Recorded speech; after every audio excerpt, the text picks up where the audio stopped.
on today's episode of the TLOT Podcast. To change the world, you will first have to imagine that change. You will have to open up an imagination of what that other world would be. And that other world has to be desirable and exciting. It has to agitate us towards the willingness for collective action, to take chances or risks that we might otherwise not take. And I think it's on these fronts that our collaboration, the collaboration between Jan and me, is trying to contribute to that process. We are certainly not the only one who challenged the kind of primacy of private property in trillion-dollar companies, but this is our contribution to that larger process of rethinking our commons.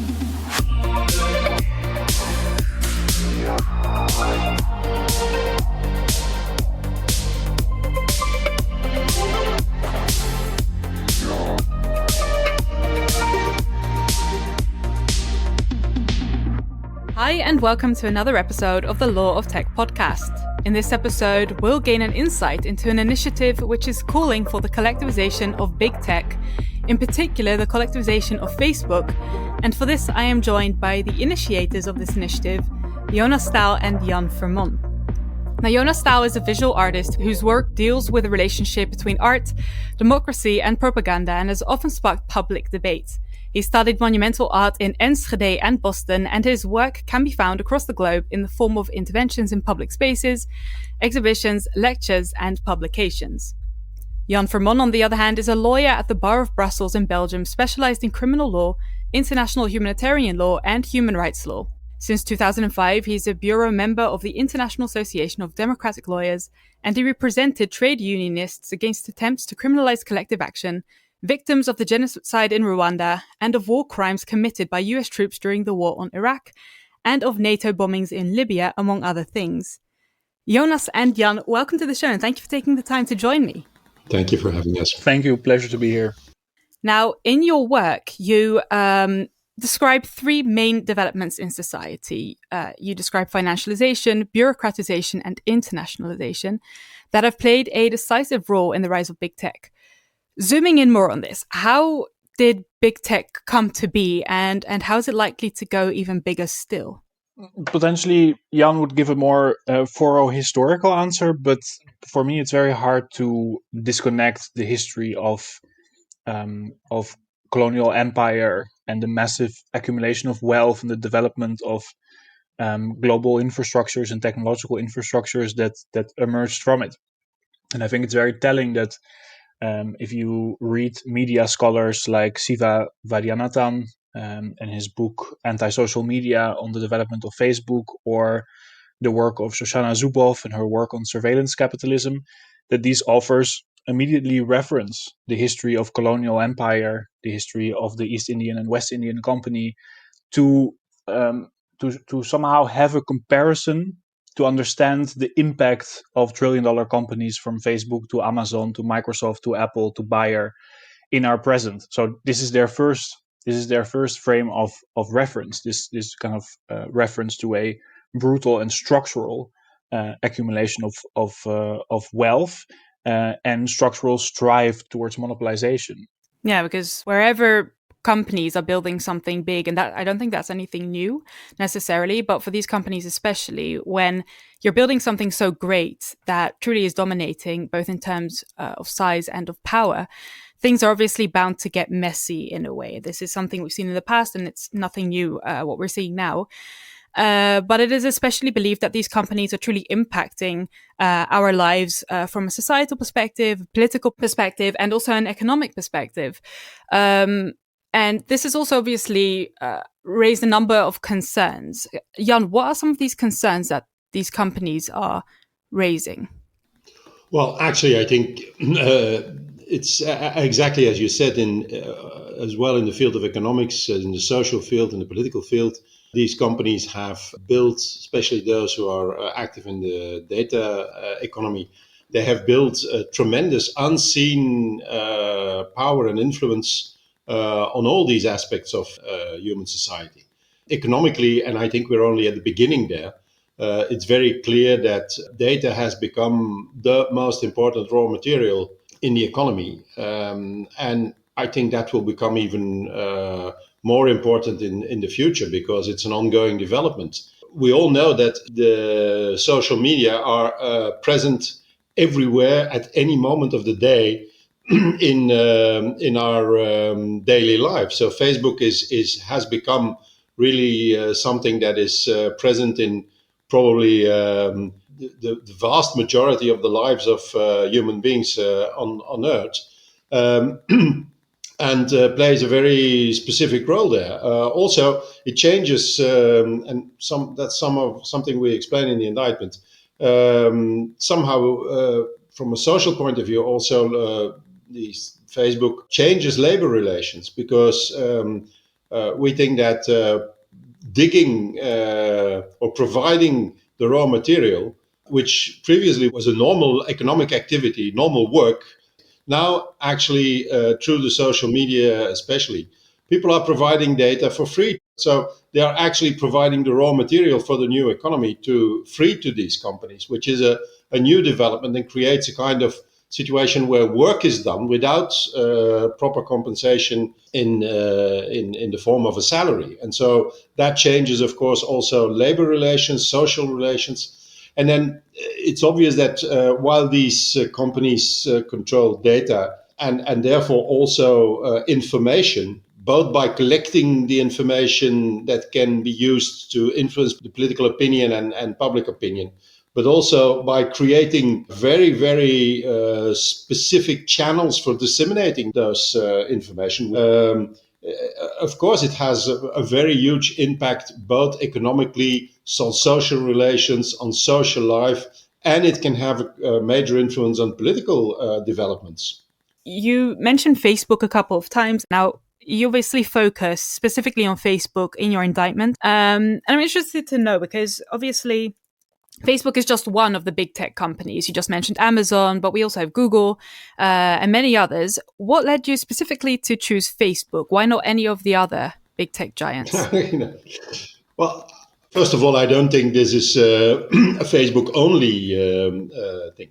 I think when Jonas came up with the project initially, the idea was to do a series of similar indictments and similar actions on major companies of this nature. So Facebook is not an exclusive thing here.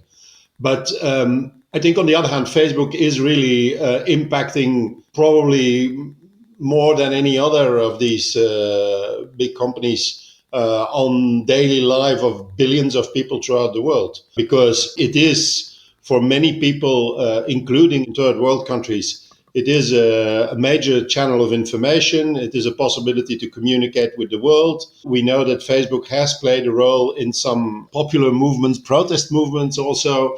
So we thought that this has probably a bigger impact on daily life and on all these different aspects, economical, political, social, than, for example, Amazon. And you just said that, Jonas, you started this initiative.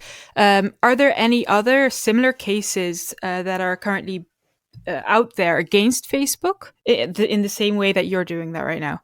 Not in the same way that Jan and I have developed the indictments against Facebook. No, not that we know, because we address really very specifically the ownership model of Facebook. Of course, there are and have been many lawsuits, some of which resulted in the European data policy, the GDPR, which of course has had a huge impact in building some form of relative data sovereignty and data protection. So in that sense, I think we stand alongside many different activists and organizers and progressive scholars who are trying to challenge the disproportionate impact of Facebook, as Jan described it. I think what has been lacking so far, not only in relationship to Facebook, as Jan just said, in relationship to other trillion-dollar companies as well, is a more profound questioning of what defines a common, what defines a public domain. Like if you think of all of these trillion-dollar companies, Jan already explained in relationship to Facebook the extraction of unpaid labor, this situation that Facebook creates almost of a form of forced labor. Facebook is nearly inevitable. Even Amnesty International recognizes it as such. For people to communicate, for people to build precarious work relationships, etc., etc., it would be like asking to sign the terms and conditions of using the street before you go to your work or to the supermarket. Of course, you will sign the terms and conditions because there's only one street to walk on. So it's a creation in which there's almost, as Yanis Varoufakis says, almost a kind of tech feudalist situation in which it is inevitable to operate within the ownership model of someone else. But we actually worked for Facebook. We created its capital. We are the data workers, the unpaid data workers that provides its capital. And that counts for many other trillion-dollar companies as well. A lot of the so-called innovations of Apple were first funded through publicly funded university research. Amazon would never have built its network of distribution without a publicly funded transport infrastructure. If we think of Bayer that owns Monsanto, without decades, if not centuries, of knowledge built by farmers, by indigenous people around seed and crop development, without that work, without that pre-existing labor, the Monsanto would not hold any capital or not any value. So they extract and they commodify and they patent what we have paid for, what we have worked for, of the knowledges that we have built and shared amongst one another. So demanding to collectivize Facebook or to collectivize Apple or Monsanto or Amazon is nothing more than reclaiming that what we have already created ourselves. Yeah, and in that sense also, an argument could be that Facebook, it offers us services and in return we give them our data. But looking at this, it makes sense that this is not, an equal distribution. Now, you just already mentioned just before, Jonas, that with collectivized Facebook, you focus on ownership.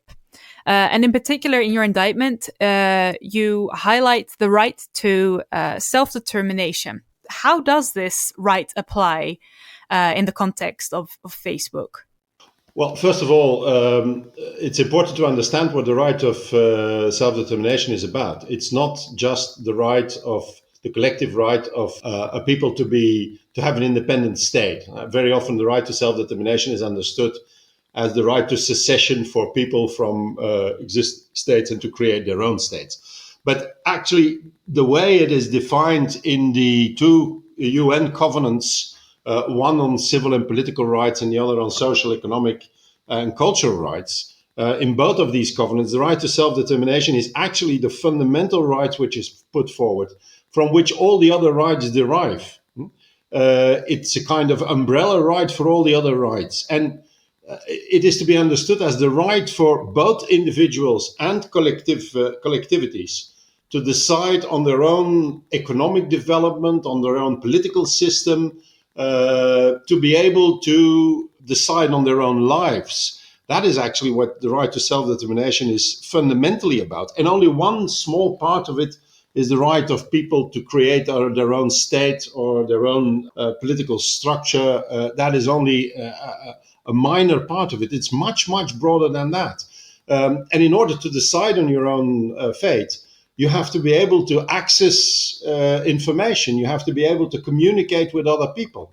You have to be able to work and to get compensation from society for that work. And that is precisely, all these points are precisely points where Facebook, which is not a collective structure, but Facebook, which is a private company held by shareholders, and which is organized according to the interests of those shareholders and not of society.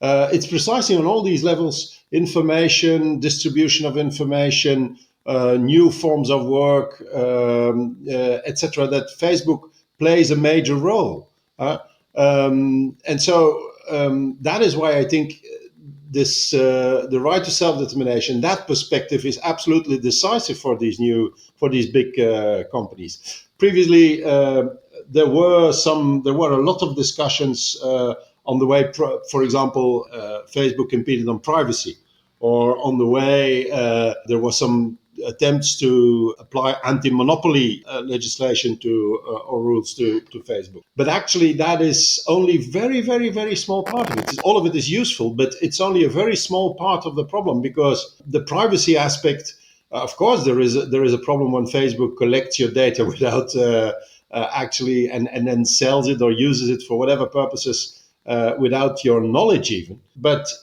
it's only a very, very small part of it. For example, the ways Facebook disseminates or allows dissemination or exchange of information, it's extremely dangerous to have this in the hands of private interests, because what will force these private interests to take into consideration the collective interests of society in this in the way they do this? Nothing, of course. And so, actually, from that point of view, of course, previously the same kind of mechanism played in the private-owned press and in the concentration of private-owned press. But Facebook takes all these phenomena to a never-seen level. And that is why it impacts so much on the whole range of fundamental rights, not only on privacy rights. Yeah, exactly. And this right to self-determination is obviously also a central part of your indictment. And a central part of that, again, is, the people itself, society itself. And in this context, I'm also interested to know, on your website, collectivized.org, you urge people to read your indictment against Facebook, to watch the introductory video, and to consider joining you as co-signatory to this lawsuit. Because, looking at the right to self-determination, they're obviously part of this. Now, Jonas, I'm interested to know, what are some of the reactions that you've received so far from the wider community? Also, for example, from Facebook users, but also others. I think there's an interesting response to our lawsuit in the various debates and what we call preliminary tribunals, pre-trials that we organize ourselves. And that is a kind of recognition of a common sense. The common sense that is at the foundation of this indictment, you could say, is you worked for it, so you should own it. You worked for it, you were never paid for it, so you should own it.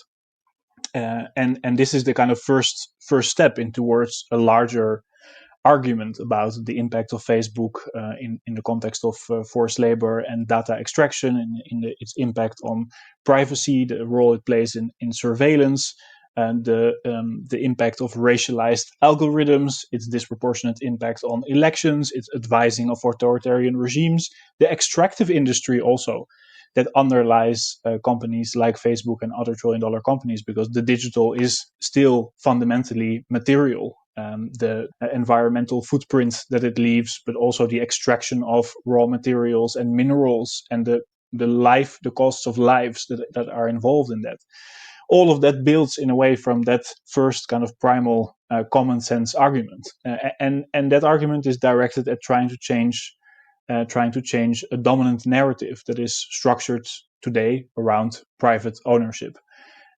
And we want to shift towards thinking of the world from a perspective of the commons, thinking of the world from a perspective of corporatization.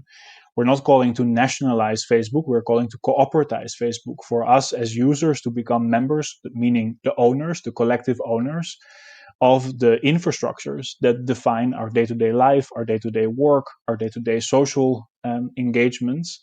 And I think that what is interesting with these kind of common sense logics is that for some reason, although we are living in probably one of the most dystopian paradigms of racial capitalism today that promise us no possible livable future whatsoever, still we have somehow come to internalize it as the best of the worst of all possible options.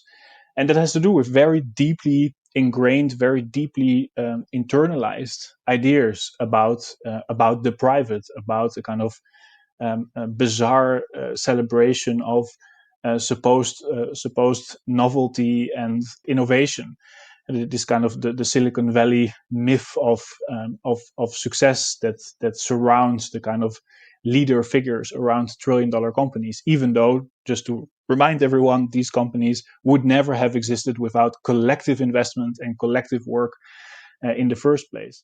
I think there remains, of course, a kind of hesitancy. Is it possible? There's a kind of sense that what is collectively desirable is not necessarily possible. And I think part of our work on the cultural, like this combination of the legal work of Jan and the cultural or artistic work from my end, is to create a balance between a possibility of actionable trajectories through the indictment by prosecuting or bringing this case to the UN Human Rights Council in Geneva, and at the same time creating a new cultural narrative about who has the right to own what, who worked for what, and what kind of worlds become possible if we can think ourselves as co-owners and members of new transnational cooperative models beyond the corporation and beyond the nation state. What kind of futurities does that open? And I think that's an essential part of all artistic work in relationship to political transformation. To change the world, you will first have to imagine that change. You will have to open up an imagination of what that other world would be.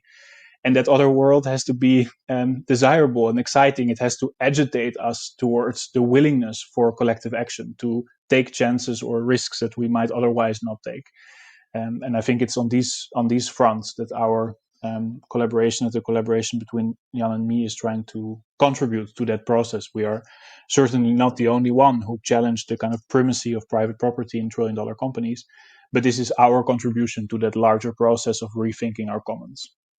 Yeah, so the goal is really to change this mindset. And you also, in your indictment, you were also talking about the law and the perhaps legal frameworks that should be created within this context, or how the law should react to this. But in your indictment, you also state that, up till now, the law has really been ineffective in regulating a company like Facebook and really any other big tech company. Now, another initiative that's being taken, and that has already been the case in a number of sectors before, such as, for example, the industrial, retail, and the healthcare sector, something like self-regulation in the form of standards. Do you think this could also offer an alternative in a way, or? I'm actually very skeptical about self-regulation. Of course, it can be useful, but as long as there's no real enforcement, it's a very complicated matter, huh? Because the main thing is, of course, enforcement. Huh? And if you look at, there's a whole debate in the Human Rights Council in Geneva, and the UN Human Rights Council, where those who were most in favor of codes of conduct from multinational companies, for example, who did a lot of work on this, the countries who did a lot of work on this, mainly the Western industrialized countries, putting forward the codes of conduct as an instrument to make the multinationals behave ethically. They are now terribly opposed to an initiative taken by a series of third world countries to try to make a binding legal instrument on the accountability for multinational companies. For example, one of the big problems is the corporate veil, what is called the corporate veil. A company, a multinational company established in Europe somewhere, has an activity somewhere in Africa that results in land grabbing or in pollution or in whatever. Of course, they act always through local companies. And so they can have whatever ethical code or whatever code of conduct they want. At the end, you get to the point where when you want to take it to court, they will say, oh, no, sorry, but that is the local company. So go and sue this land grabbing company in Sierra Leone or this oil company in Nigeria, which is, of course, almost impossible. Huh? It's very, very, very complicated. And when a series of countries from the South mainly try to promote in the Human Rights Council the discussion on a binding instrument, for example, to overcome that problem of corporate veil, the same countries that promoted those ethical codes with all possible means and said that this was they're all opposed violently to the initiative of a binding instrument. that makes me very, very skeptical about the possibility to use ethical codes. Again, it's useful, but I don't think it's a decisive instrument to change the situation. Now, another initiative or another solution that was thought of by Daniel Susskind in his book A World Without Work is similar in a way, because he argues, like you just also mentioned, Jan, against self-regulation and also nationalization, which you also argue against in the indictment against Facebook. And instead he proposes a new regulatory institution set up in the spirit of existing competition authorities, but then tasked with constraining political power instead. And he calls this the Political Power Oversight Authority. Now, taking the objectives of collectivized Facebook into account, Jonas, what is your opinion on the effectiveness of such an authority? I mean, I would follow up on Jan in this, that of course, the more any lever that provides some kind of access to accountability is helpful in a larger struggle over the question of our commons, over the question of what defines our collective interest. I personally think that these forms of oversight become meaningful truly when the question of the ownership model has been fundamentally addressed. And I think this is where also one of the most challenging parts of the collectivized Facebook campaign and lawsuit comes into play, is to articulate a new social contract. And that's what we're trying to do when we organize what we call the preliminary tribunals, the pre-trials. It's moments, public events in which Jan introduces the indictment, in which we mobilize and ask people, public, to become co-claimant, to join us in our lawsuit, to make sure that we are in the thousands, in the tens of thousands, in the hundreds of thousands when we file our indictment at the Human Rights Council, that we are able to make a collective case for collectivization. But during the pre-trials, we have another part where we invite witnesses. We call them witnesses of the future. So we don't ask them to testify on the indictment itself. We ask them to testify on the futures that become possible when we have won the case. How will we govern Facebook collectively? It should not be me, although we have ideas. It should not be Jan and me to decide what that future will be. This is where the collective work comes into play, the collective work of speculating and testing different models and forms in which oversight becomes fundamentally meaningful because of a collective ownership, because of us turning from users or being used by Facebook to co-owners of Facebook. And of course, many ideas have already come to the fore, from the decentralization of servers to the guarantee of encryption, composing one's own algorithms. The question if the extractive dimension of Facebook is even maintainable, if it should not be partially or even entirely dismantled from a perspective of its environmental footprint and its extractive footprint, or if partial components could be kept into place. But also discussions about decision-making structures. Will different countries elect different councils on behalf of their membership of Facebook who will make decisions, or do we abolish the whole idea of national representation in relationship to this new transnational cooperative, the collectivized and the collectively owned Facebook? And does that open new pathways for another kind of citizens council or member council that is no longer bound to the idea of the nation state? And I think this part of the campaign, this part of the lawsuit, is just as important, because it's about reclaiming the collective imagination over our collective goods, over our collective means of production, so to say.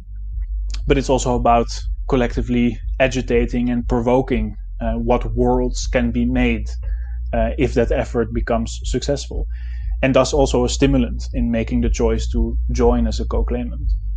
Yeah, I think that's a great idea, and also some important questions then that you raise in that context, because even though it might not be your place to think of a solution once this indeed, or Facebook is indeed collectivized, I think it's still important that people are thinking about what would the next steps be. I think that's also a great way or a great conclusion for this episode. I'm definitely interested to see where it is heading, looking towards the future in this with this initiative. So thank you both very much for joining me. Thank you for having us. Pleasure. Thank you so much for tuning in to the Law of Tech podcast. If you want to make sure you keep up to date with the show and never miss out on an episode, be sure to subscribe on your podcast platform of choice and follow the Law of Tech on social media. If you enjoyed the show, please give it a rating or review, as it helps others discover the show, and don't forget to share it with your network. For now, have a great day, and I'll see you in the next episode of the Law of Tech podcast. Yeah.